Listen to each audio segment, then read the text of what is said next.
9 chapter 2 to 7 verses. The people walking in darkness have seen a great light. On those living in the land of the shadow of death, a light has dawned. You have enlarged the nation and increased their joy. They rejoice before you as people rejoice at the harvest, as men rejoice when dividing the plunder.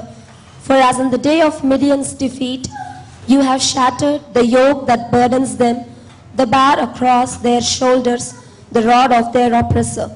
Every warrior's boot used in battle, and every garment rolled in blood will be destined for burning, will be fuel for the fire. For to us a child is born, to us a son is given, and the government will be on his shoulders, and he will be called Wonderful Counselor, Mighty God, Everlasting Father, Prince of Peace. Of the increase of his government and peace there will be no end.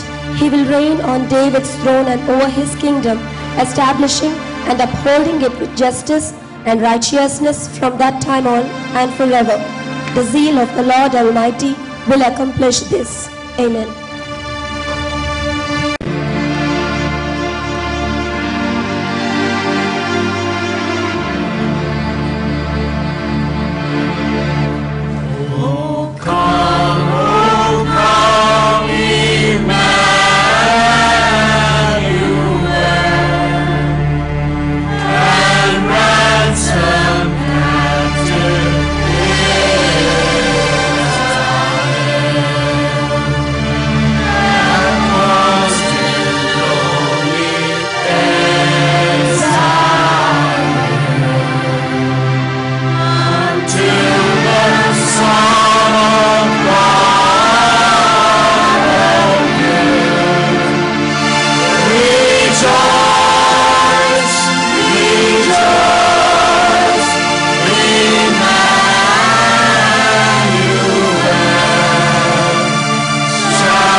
Return to join the Israelites.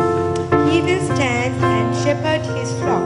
in the strength of the Lord, in the majesty of the name of the Lord his God, and they will live securely, for then his greatness will reach to the end of the earth, and he will be their peace. Amen.